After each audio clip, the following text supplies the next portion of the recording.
Hi friends, പുതിയൊരു വീഡിയോയിലേക്ക് എല്ലാവർക്കും സ്വാഗതം. അങ്ങനെ വിനായകൻ നന്ദിനി കൂടിയിട്ട് കേക്ക് കഴിക്കുകയാണ്. അപ്പോൾ വിനായകൻ പറയാണ്, അങ്ങനെ പശുവിൻ്റെ കടിയും മാറി, കാക്കയുടെ വിശപ്പും മാറി, ചുളിവിൽ നമുക്ക് പൈസ മുടക്കാതെ തന്നെ കേക്ക് വാങ്ങിച്ച് നമ്മൾ ക്രെഡിറ്റ് കിട്ടിയല്ലോ എന്ന് പറയും. നിങ്ങൾ എന്ത് ബുദ്ധിയില്ലാത്ത മനുഷ്യനാണ് നിങ്ങൾ പറയുന്നത്, എന്താ അതെ ഇതൊന്നൊന്നുമല്ല, അത് അവൾ നമ്മളെ ശരിക്കും പെടുത്തിയതാ എന്ന് പറയാൻ കേട്ടോ. ആ വേദ എനിക്ക് കേക്ക് പിടിച്ച് നമ്മളെല്ലാം ഒന്ന് പറയണമെന്നുണ്ടായിരുന്നു, അപ്പോഴേക്കും നിങ്ങൾ കയറി ചാടി ഏറ്റില്ലത്, അതുകൊണ്ടാണ് ഞാനതും പറയുന്നത് എന്ന് പറയുകയാണ്.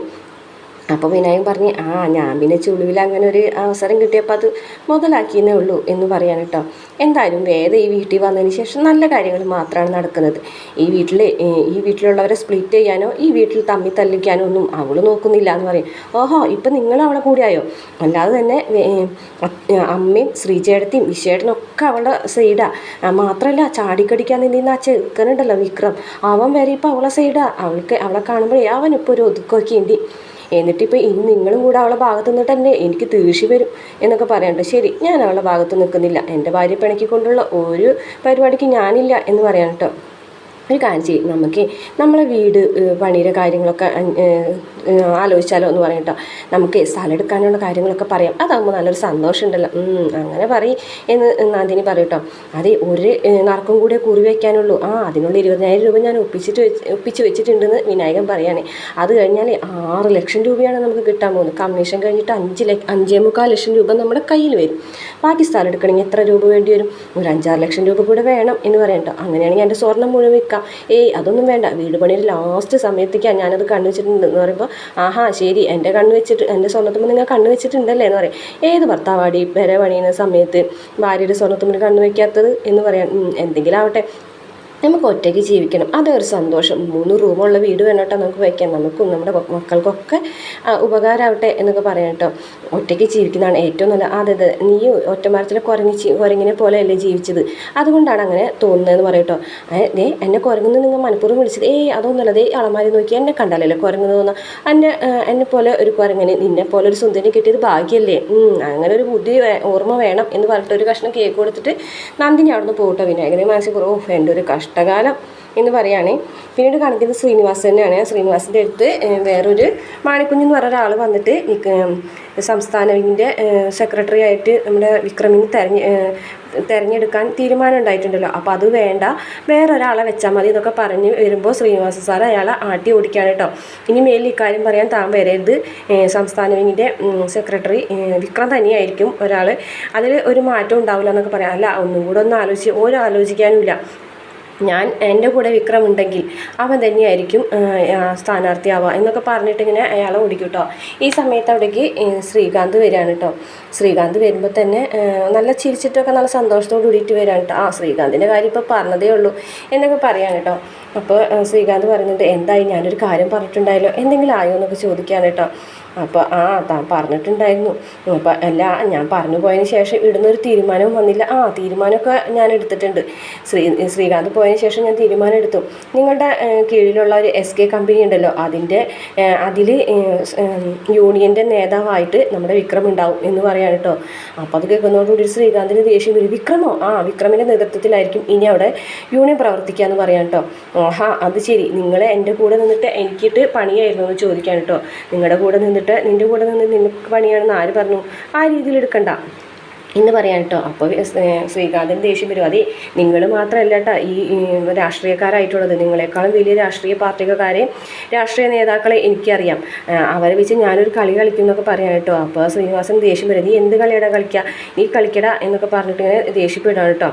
ചാടി എഴുന്നേക്കടാന്നൊക്കെ പറഞ്ഞിട്ട്. അപ്പോൾ ശ്രീകാന്ത് പറയുന്നുണ്ട്, നോക്കിക്കോ, ഇതിനുള്ള മറുപടി ഞാൻ തരും എന്ന് പറയുകയാണേ. അപ്പോൾ ഒരു കെട്ട് പച്ചനോട്ട് എറിഞ്ഞിട്ടുണ്ടെങ്കിൽ നിങ്ങൾ ചെയ്ത കാര്യങ്ങളൊക്കെ പുറത്തു വരാതിരിക്കാൻ നിങ്ങൾ നോക്കിക്കോ എന്ന് പറയാം കേട്ടോ. ഞാൻ ചെയ്ത കാര്യങ്ങൾ എന്തൊക്കെയാണെന്ന് ഏറ്റവും കൂടുതൽ അറിയാവുന്നത് ഞാനാടാ. അപ്പോൾ ആ ഒരു കാര്യം കൂടി നീ ആലോചിക്കണം. ഞാൻ ചെയ്ത കാര്യങ്ങളെ പുറത്ത് കൊണ്ടുവരാനായിട്ട് നീ ശ്രമിച്ചാലേ അതിന് മുമ്പ് ശ്രമിച്ചവർക്കൊക്കെ എന്തു പറ്റിയെന്നും കൂടെ നീ ഒന്ന് അന്വേഷിക്കണം, നല്ലതായിരിക്കും എന്ന് പറയാൻ കേട്ടോ. അപ്പോൾ ശ്രീകാന്ത് വീണ്ടും ശ്രീനിവാസനെ വെല്ലുവിളിക്കുമ്പോൾ കഴുത്തിന് കുത്തിപ്പിടിക്കാൻ കേട്ടോ. എന്നിട്ട് അതേ വെള്ളച്ചിൽ എന്നോട് വേണ്ട കേട്ടോ, മര്യാദയ്ക്കാണെങ്കിൽ മര്യാദയ്ക്ക് എന്ന് പറഞ്ഞിട്ട് ശ്രീകാന്തിനോട് ഇറങ്ങിപ്പോകാനായിട്ട് ശ്രീനിവാസൻ സാർ പറയുകയാണേ. പിന്നീട് വേദം ഇങ്ങനെ ഇരുന്ന് ഫോൺ നോക്കുന്ന സമയത്ത് അച്ഛനവിടേക്ക് വരികയാണ് കേട്ടോ. അപ്പോൾ പോക്കറ്റിൽ നിന്ന് കുറച്ച് പൈസ ഒക്കെ എടുത്ത് ഇങ്ങനെ എണ്ണി നോക്കുന്നുണ്ട്. അതിന് ശേഷം വേദന എടുത്ത് വന്നിട്ട് ഇങ്ങനെ കാണിക്കുകയാണ് കേട്ടോ. അപ്പോൾ വേദം ഇങ്ങനെ എഴുന്നേറ്റ് വരും കേട്ടോ. എന്നിട്ട് 5000 രൂപ ഉണ്ട് എന്ന് പറഞ്ഞിട്ട് ഇത് കൊടുക്കുകയാണ് കേട്ടോ. അപ്പോഴേക്കും കമലാമ്മ അവിടെ വരികയാണ്. എന്നിട്ട് പറയും, എന്താ മാഷേ ഇത് വെഡിങ് ആനിവേഴ്സറിയുടെ ചിലവൊക്കെ വഹിച്ചത് നമ്മുടെ മക്കളാണെന്നല്ലേ പറഞ്ഞത്, പിന്നെ എന്തിനാണ് വേദയ്ക്ക് ഇത് പൈസ കൊടുക്കുന്നതെന്ന് ചോദിക്കും കേട്ടോ. അപ്പം മാഷ് പറയും, അത് അവർ പറയുന്നിടത്തോളം കാലം എനിക്കത് അങ്ങനെ വിശ്വസിച്ചാലേ പറ്റുള്ളൂ. പക്ഷേ ഇതല്ല, ഞാൻ കറണ്ട് ബില്ല് അടയ്ക്കാൻ വേണ്ടിയിട്ട് കുറച്ച് പൈസ, കറണ്ട് ബില്ല് അടച്ചതിൻ്റെ പൈസയ്ക്ക് പകരമായിട്ട് ഒരു പേന തന്നിട്ടുണ്ടായിരുന്നല്ലോ, ആ പേന ഇങ്ങോട്ട് തിരിച്ച് തന്നിട്ട് ഈ പൈസ മേടിക്കണം എന്ന് പറയട്ടോ. അപ്പോൾ വേദ പറയും, പലിശയ്ക്ക് കൊടുക്കലും തിരികെ വാങ്ങലൊന്നും എൻ്റെ ശീലമല്ല അച്ഛാ, ഞാൻ ആ പേന അന്ന് തന്നെ അമ്മയെ ഏൽപ്പിച്ചിട്ടുണ്ടായിരുന്നു എന്ന് പറയട്ടോ. അപ്പോൾ കമലാമ്മനെ നോക്കുകയാണേ മാഷ്. അപ്പോൾ കമലാമ്മ ശരിയാണ്, കുട്ടി അതെന്നെ അന്ന് തന്നെ ഏൽപ്പിച്ചിട്ടുണ്ടായിരുന്നു എന്ന് പറയും. അപ്പോൾ മാഷ്ക്ക് ഇങ്ങനെ ഒന്നും മിണ്ടാതെ ഇങ്ങനെ നിൽക്കൂട്ടോ. എന്നാൽ ഇത് മേടിക്കുമെന്ന് പറയും. അപ്പോൾ മേടിക്കാൻ കൂട്ടാക്കുന്നില്ല. നന്ദിനി അടുത്തിയോ ശ്രീജ അടുത്തിയോ ആണ് ഈ കറണ്ട് ബില്ല് അടച്ചെന്നുണ്ടെങ്കിൽ അച്ഛൻ ഈ പൈസ അവരെ കയ്യിൽ കൊണ്ടു കൊടുക്കുമോ? എന്നെ മരുമകളായിട്ട് അംഗീകരിക്കാത്തത് കൊണ്ടാണ് അച്ഛൻ ഇങ്ങനെ ചെയ്യുന്നത്.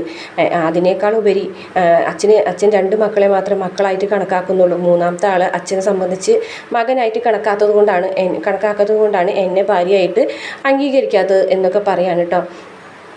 അപ്പോൾ മാഷ് പറഞ്ഞത് അംഗീകരിക്കുന്നതിൻ്റെ ഒക്കെ കാരണം ഞാൻ ആദ്യമേ പറഞ്ഞിട്ടുള്ളതാണല്ലോ എന്നൊക്കെ പറയും കേട്ടോ. അതൊക്കെ എനിക്ക് മനസ്സിലാവും. പക്ഷേ എങ്കിലും മാഷ് ഇന്നലെ ഒരു ജോഡി ഡ്രസ്സ് മാഷ്ക്ക് മേടിച്ചുകൊണ്ടുവന്നപ്പോൾ അതെങ്ങനെ ഉണ്ടാക്കി കാശ് കൊണ്ട് വാങ്ങിച്ചതാണെന്ന് ഒന്ന് ചോദിക്കാൻ പോലും തയ്യാറായില്ലല്ലോ എന്ന് പറയുകയാണേ.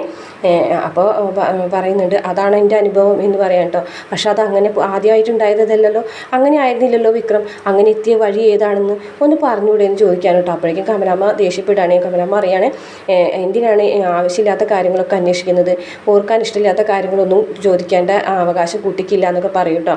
എന്നിട്ട് പറയും, ശരി, എങ്കിലും എന്താണ് സംഭവിച്ചതെന്ന് അറിയാനല്ലേ ഒരാളെ നന്നാക്കി എടുക്കാൻ പറ്റുള്ളൂ എന്നൊക്കെ പറയും കേട്ടോ. അപ്പം മാഷ് പറയുന്നുണ്ട്, അതെ, ഞാൻ മറ്റുള്ള കുട്ടികളെ പഠിപ്പിച്ച് വലുതാക്കുന്നതിൻ്റെ ഇടയിൽ എൻ്റെ മക്കളെ നന്നാക്കാൻ പറ്റിയില്ല. അത് ഒരു രീതിയിൽ പോയി. കൂട്ടം തെറ്റിപ്പോയ കുഞ്ഞാടിൻ്റെ കഥയൊക്കെ ഞാനും പണ്ട് കുട്ടികളെ പഠിപ്പിച്ചിട്ടുണ്ട്. പക്ഷേ പർവ്വതത്തെ നീക്കം ചെയ്യാൻ നടന്ന വൃദ്ധൻ്റെ പോലെയായിരുന്നു ഞാനും അവനെ നന്നാക്കാനൊക്കെ ഒരുപാട് ശ്രമങ്ങൾ നടത്തിയിട്ടുണ്ട്. ഞാനും എൻ്റെ ഭാര്യയും നടത്തിയിട്ടുണ്ട്. അപ്പോൾ അങ്ങനെയൊക്കെ പറയാൻ കേട്ടോ. അപ്പോൾ മാഷ് ഇതൊക്കെ പറയുമ്പോൾ വേദമൊന്നും മിണ്ടാതെ തല കുമ്പിട്ട് നിൽക്കുകയാണ്. എന്നിട്ട് പിന്നെ വേദ പറയുന്നുണ്ട്, നന്നാക്കാനുള്ള ശ്രമം പെട്ടെന്ന് അങ്ങോട്ട് ഉപേക്ഷിക്കാൻ പറ്റുമോ എന്നൊക്കെ ചോദിക്കാൻ കേട്ടോ. എന്തായാലും അച്ഛനൊരു കാര്യം മനസ്സിലാക്കണം, വിക്രത്തെ നന്നാക്കാൻ ആണ് ഞാൻ ശ്രമിക്കുന്നത് എന്നൊക്കെ പറയും കേട്ടോ. മാത്രമല്ല, നിങ്ങളെ വളർത്തി വലുതാക്കിയ മകൻ നിങ്ങൾക്ക് തന്നെ തണലാവുന്നത് ഞാൻ കാണിച്ചു തരാം എന്ന് പറയാണ് കേട്ടോ. മാഷിങ്ങനെ ഒന്നും മിണ്ടാതെ പോകും കേട്ടോ. എന്നിട്ട് അമ്മയ്ക്ക് വിഷമായോ ഞാൻ പറഞ്ഞ കാര്യങ്ങളൊക്കെ എന്ന് ചോദിക്കാൻ കേട്ടോ. അച്ഛൻ 2 കഥകൾ പറഞ്ഞു. ഒന്ന് കൂട്ടം തെറ്റിപ്പോയ കുഞ്ഞാടിൻ്റെയും പർവ്വതത്തെ നീക്കം ചെയ്യാൻ ഉദ്ദേശിച്ച വൃദ്ധൻ്റെയും. അതിൽ വൃദ്ധൻ തളർന്നൊന്നുമില്ല. പർവ്വതത്തെ നീക്കം ചെയ്യുന്നതിനിടയിൽ അയാൾ പറഞ്ഞു, എനിക്ക് ശേഷം വീണ്ടും ആൾ വരും, അങ്ങനെ ഒരിക്കലും ഈ പർവ്വതത്തിൽ നീങ്ങാതിരിക്കാൻ കഴിയില്ല എന്ന ഒരു കഥ അമ്മ കേട്ടിട്ടുണ്ടോ എന്ന് പറയാൻ കേട്ടോ. എനിക്ക് ഈ കഥകളൊന്നും അറിയില്ല മോളെ എന്ന് പറയാൻ കേട്ടോ. പക്ഷേ ഒരിക്കലും പർവ്വതത്തിനെ നീങ്ങാതിരിക്കാൻ കഴിയില്ല അമ്മേ. അതുപോലെയാണ് വിക്രത്തിൻ്റെ കാര്യം, വിക്രത്തിന് നന്നാവാതിരിക്കാൻ കഴിയില്ല. അതിനുള്ള അവസരങ്ങൾ നമ്മൾ കൊടുത്തുകൊണ്ടേയിരിക്കണം എന്നൊക്കെ പറയാൻ കേട്ടോ. അപ്പോഴേക്കും കമലാമ്മ വേദന കെട്ടിപ്പിടിച്ച് കരയാണ്. പിന്നീട് മാഷിൻ്റെ അടുത്തേക്ക് ഒരു പേനയും കൊണ്ട് കമലാമ്മ ചെന്നിട്ട് പറയണത്, ആ കുട്ടി ഈ പേന അന്ന് തന്നെ എൻ്റെ കയ്യിൽ ഏൽപ്പിച്ചു, ഞാനോട് മാഷോട് മനഃപൂർവ്വം പറയാതിരുന്നതാണ് എന്ന് പറയും. അപ്പോൾ മാഷിങ്ങനെ ഒന്നും മിണ്ടാതെ നിൽക്കൂട്ടോ. ആ കുട്ടി പറയുന്നതൊക്കെ കാര്യമാണ് മാഷേ, എന്നെങ്കിലും ഒരിക്കൽ വിക്രത്തിനെ നന്നാക്കാനായിട്ട് അവൾക്ക് പറ്റും എന്നാണ് അവൾ പറയുന്നത് എന്ന് പറയാൻ കേട്ടോ. അപ്പോൾ മാഷ് പറയുന്നുണ്ട്, ആയിക്കോട്ടെ, അവൾ നമുക്ക് 2 പേർക്കും കഴിയാത്തത് ആ കുട്ടിക്ക് കഴിയുന്നുണ്ടെങ്കിൽ എനിക്കതിൽ സന്തോഷമേ ഉള്ളൂ, ഞാനതിൽ ഒരു എതിർപ്പും പ്രകടിപ്പിക്കുന്നില്ല.